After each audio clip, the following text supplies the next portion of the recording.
warahmatullahi wabarakatuh. Welcome to my class with me, Miss Yesi.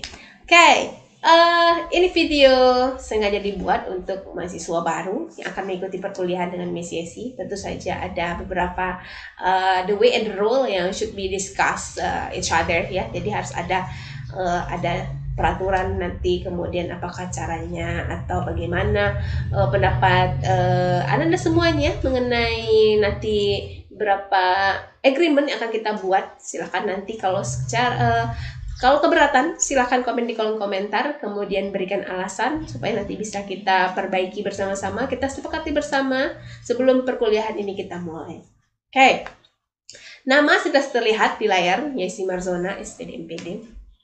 Biasa dikenal oleh mahasiswa itu dengan panggilan Miss Yesi. I was born in Sejunjung, March 15, 1987. So right now I'm 33 years old. I have married and I have one daughter. And then I live in Pasar Ambacang. You know Pasar Ambacang. And then I like fishing, shopping, listening music, and watching. Ya, kalau ada hobinya yang sama dengan Miss Yesi, boleh nanti kita mancing bersama. Just kidding, right? Kepada mahasiswa baru, Miss Yesi ucapkan selamat datang, selamat mengikuti perkuliahan. Semoga perkuliahan kita dari awal hingga akhir lancar dan you akan mendapatkan nilai yang bagus, kemudian lulus di mata kuliah bersama Miss Yesi.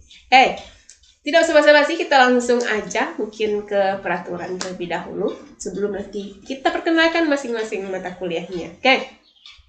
Sebenarnya ini bukan peraturan, tapi lebih ke agreement. Kalau you setuju, kalau you oke, kita oke kan. Kalau enggak juga enggak apa-apa. Berarti kita harus mencari jalan tengah antara beberapa poin-poin ini yang akan kita sepakati. Berikut. Yang pertama ini, mahasiswa wajib hadir tepat waktu sesuai dengan jadwal perkuliahan. Jadi meskipun ini kelas online ya, daring, you harus tetap memulai perkuliahan dan kita mengakhirinya sesuai dengan tepat waktu. Kemudian bagi yang terlambat, atau misal mungkin kita menggunakan Zoom, bagi yang terlambat itu kita akan berikan dispensasi sekitar 15 menit, mungkin masalah sinyal atau mungkin baterai handphonenya yang lowbat atau bagaimana, itu kita berikan dispensasi 15 menit untuk masuk ke Zoom kalau sekiranya itu Google Meeting. Kalau sekiranya kita menggunakan platform berikut, platform yang tadi. Kalau tidak, berarti you tetap harus online ya, meskipun ada pekerjaan lain mungkin, tapi tetap kalau jam perkuliahan tetap kita harus kuliah. Yang kedua, mahasiswa diwajibkan untuk berpakaian rapi dan bersih selama perkuliahan online. Nah, kalau sekiranya kita menggunakan platform berupa Zoom meeting mungkin, atau mungkin Webex, atau mungkin kita menggunakan Google Classroom, tolong pakai pakaian yang sekiranya pakaian kita untuk kuliah. Jangan pakai baju tidur, jangan lagi rambut kusut-kusut ya. Saya tidak ingin melihat Anda atau Ananda dalam keadaan yang tidak siap. Jadi siapkan diri untuk perkuliahan. Jangan nanti seperti orang bangun tidur atau orang yang belum mandi. Saya tidak mau seperti itu. Jadi berpakaian rapilah yang sesuai dengan tata cara seperti biasa kita berkuliah di dalam kelas. Kemudian yang ketiga, mahasiswa wajib mengikuti perkuliahan sebanyak 16 kali meeting yang terdiri dari 14 kali tatap muka. Kemudian ditambah 1 UTS dan 1 UAS, berarti kan 16 semuanya. Jadi kalau tidak UTS atau UAS saja, atau UAS saja tidak UTS, itu gagal ya. Ulang saja tahun depan, kita akan bertemu lagi tahun depan ya. Jadi ini wajib. Ya, kalau misalnya ada sekiranya sakit, nah nih, bagi yang berhalangan hadir, nah diwajibkan memberitahuan di grup WA boleh, atau mungkin ke ketua kelas. Kalau malu memberitahu di grup, mungkin ke ketua kelas. Kalau misalnya tidak nyaman bicara dengan ketua kelas, boleh langsung kepada dosen yang bersangkutan. Jadi misalnya kalau hanya batuk-batuk atau flu ya, silakan kuliah seperti biasa. Karena ini kan daring, kita tidak bertemu. Jadi nggak apa-apa di rumah masing-masing. Mungkin pakai masker atau mungkin sediakan tisu kalau sekiranya flu ya. Kalau sekiranya masih kuat untuk mengerjakan tugas, berpikir tidak akan membuat sakit kepala, itu silakan mengikuti perkuliahan. Tapi kalau sudah demam berat, tidak bisa bangun, tidak usah kuliah, tidak apa-apa, saya akan berikan izin. Tapi kalau sekiranya cuma sakitnya ringan, masih bisa ditolerir, itu silakan ikuti perkuliahan seperti biasa. Berikutnya, nah ini Ini poin penting, karena kebanyakan mahasiswa sekarang itu menghubungi sudah lewat dari jam 8 malam, jam 9 masih ada, jam 10 itu sudah jam istirahat ya. Apalagi hari Minggu. Otomatis mohon maaf saya sangat terganggu kalau saya dihubungi hari Minggu. Bukan apa-apa, hari Minggu itu adalah hari keluarga, hari saya bersama keluarga. Begitu juga dengan Anda semuanya. Jadi saya hanya bersedia dihubungi itu dari hari Senin sampai hari Sabtu. Jadi hari Minggu libur. Ya sudah kayak praktek dokter saya. Jadi kalau boleh dihubungi itu dari jam 8 pagi sampai jam 8 malam. Lewat dari itu silakan hubungi kembali besoknya. Ya. Hari Minggu itu ada tanggal merah, itu saya mohon maaf sekali, tolong jangan dihubungi saya karena itu adalah hari keluarga, hari saya bersama bersantai-santai, merelaksasikan diri sebelum besoknya saya akan bekerja kembali. Sama seperti Anda juga seperti itu. Mari kita relaksasi, mari kita atau leisure time lah intinya ya, merelaksasikan diri supaya kita kembali bersemangat untuk esok harinya. Jadi pakailah hari libur itu semaksimal mungkin untuk merefresh otak atau sendi-sendi kita yang sudah capek ini. Nah, kita nikmatilah hari libur kita, hari Minggu kita, hari tanggal merah kita itu dengan sebaik mungkin. Jadi boleh dihubungi hari Senin sampai hari Sabtu, hari Minggu dan hari tanggal merah, hari libur itu libur. Kemudian dihubungilah dari jam 8 pagi sampai jam 8 malam. Sekiranya sudah lewat dari jam 8 malam, mohon maaf sekali, tolong dihubungi kembali besoknya saja, oke?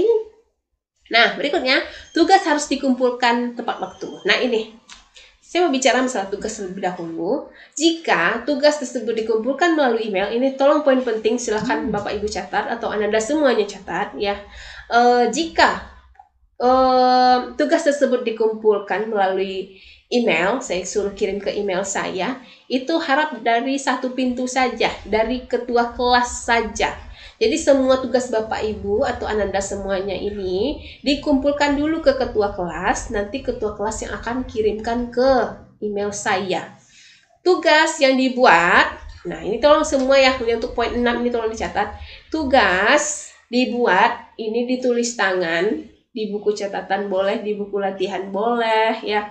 Kemudian nanti setelah selesai dibuat, difoto tugasnya, kemudian dijadikan filenya ke PDF, kemudian PDF-nya ini dikirimkan ke ketua kelas. Ketua kelas ini kumpulkan dalam satu folder, kemudian foldernya dirar, setelah dirar baru dikirimkan ke email saya. Nah, gitu caranya. Bagaimana alurnya nanti? Ketua kelas silahkan nonton di channel YouTube saya. Itu ada cara mengirimkan tugas melalui RAR dan zip. Itu silahkan tonton. Yang lain juga boleh nonton. Jangan lupa like, comment, dan subscribe ya. Tetap ya. Oke, tuh. Tugas jika dikumpulkan melalui email, dikirimkan hanya oleh satu orang, yaitu ketua kelas. Setiap tugas itu ditulis tangan. Saya tidak mau diketik karena saya tidak mau copy paste ya. Tugas itu ditulis tangan, kemudian difoto, kemudian di PDF-kan. File yang sudah di PDF-kan dikirim ke ketua kelas. Ketua kelas simpan dalam satu folder semua tugas kawan-kawan, kemudian foldernya di-RAR, kemudian baru dikirim by email ke saya. Oke? Satu hal yang penting yang perlu diingat untuk ketua kelas dan anak-anakku semuanya, sediakanlah satu grup khusus untuk tugas saja. Jangan biarkan ya terlalu banyak japri ke ketua. Jadi nanti ketua nggak ngeh lagi karena terlalu banyak. Nanti pesan yang masuk ketua nggak ingat lagi ini udah apa belum, ini udah apa belum. Jadi sediakan aja satu grup lagi khusus tugas saja. Jadi semua tugas yang sudah di PDF-kan itu oleh masing-masing student ya, masing-masing mahasiswa itu dimasukkan aja ke grup itu. Ini PP segini, jadi si ketua itu gampang untuk mengambilnya, menyimpannya masing-masing, untuk memindahkannya ke dalam folder, itu lebih bagus. Jadi bikinlah grup tersendiri untuk tugas saja yang sudah di PDF-kan tersebut, biar untuk memudahkan pekerjaan si ketua. Terlalu banyak japri nanti ketua pusing. Kalau sekiranya dalam satu kelas itu ada 50 orang misalnya, 50 nanti akan diterima chat. Jadi nanti ketua juga yang pusing. Lebih baik sediakan satu grup, jadi ketua tinggal ngambil di grup aja. Tapi grup berbeda, bukan grup kuliah kita, tapi grup khusus tugas. Nah, gitu. Kemudian ya, tugas ini harus dikumpulkan tepat waktu. Setelah perkuliahan berakhir, berarti saya sudah terima tugasnya, kalau itu melalui by email. Kalau misalnya saya bilang tugas dikumpul paling lambat jam segini, jadi memang misalnya jam 10. Jam 10 itu sudah saya terima, bukan jam 10 baru dikirim. Lewat dari 10, ya 10.01, saya tidak akan terima lagi. Saya anggap itu tugasnya tidak masuk, seperti itu. Jadi harus on time, semua harus on time, tepat waktu. Ya, ini namanya juga daring, tapi daring tetap sesuai dengan alur yang ada. Ya, oke. Tuh. Kemudian tugas harus dikumpulkan tertentu sudah ya. Ini supaya file yang tidak terlalu besar, file yang diterima yang di PDF kan itu ini sering kejadian. Tadi kan saya bilang setelah ditulis tangan, difoto, kemudian di PDF kan, kemudian nanti PDF-nya dikirim ke ketua.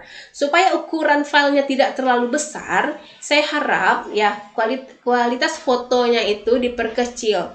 Atau misalnya ukuran filenya terlalu besar, tolong diperkecil dulu supaya ketua tidak kesulitan nanti untuk ngepresnya lagi. Ya, misalnya itu ada 10 MB misalnya, jadikan dia 2 MB atau mungkin 1 MB kalau bisa.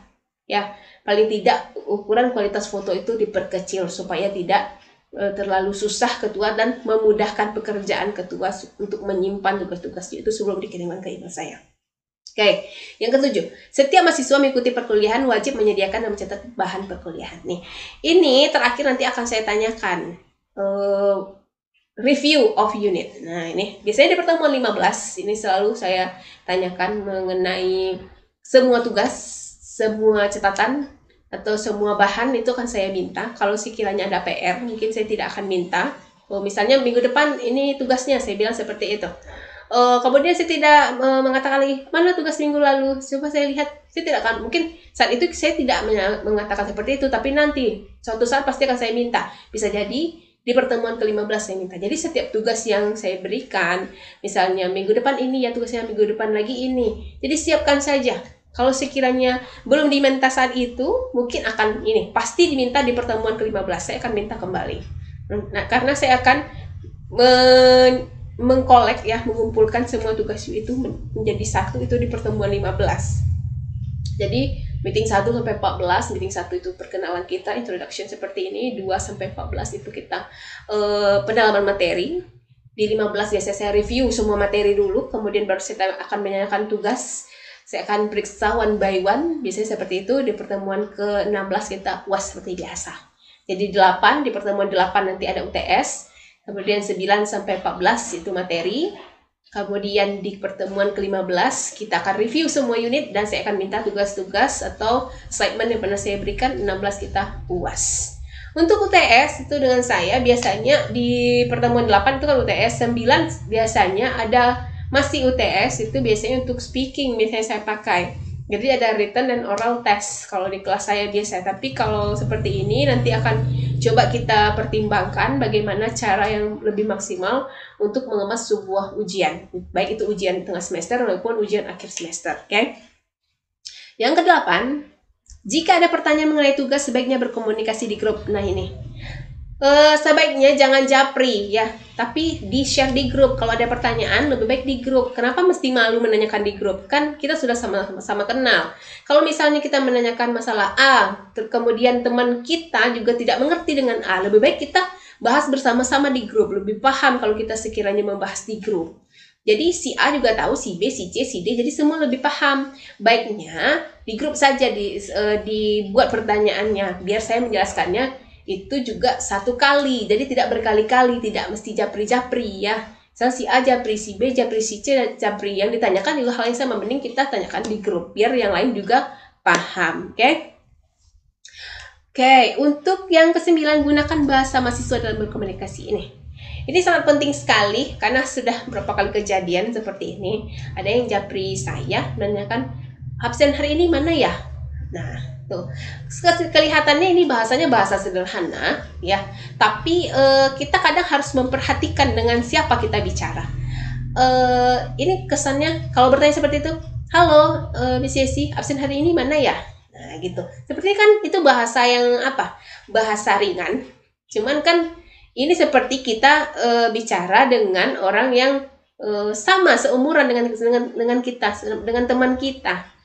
Jadi gunakanlah bahasa mahasiswa yang polite sekiranya jika kita berkomunikasi dua arah ya.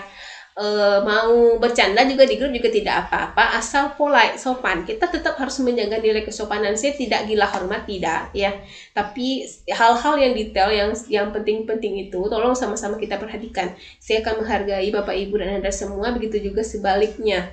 Sekiranya mungkin ada perkataan atau perbuatan saya yang sekiranya tidak enak atau kurang enak didengar atau dilihat, saya siap sedia menerima komentar apapun. Oke?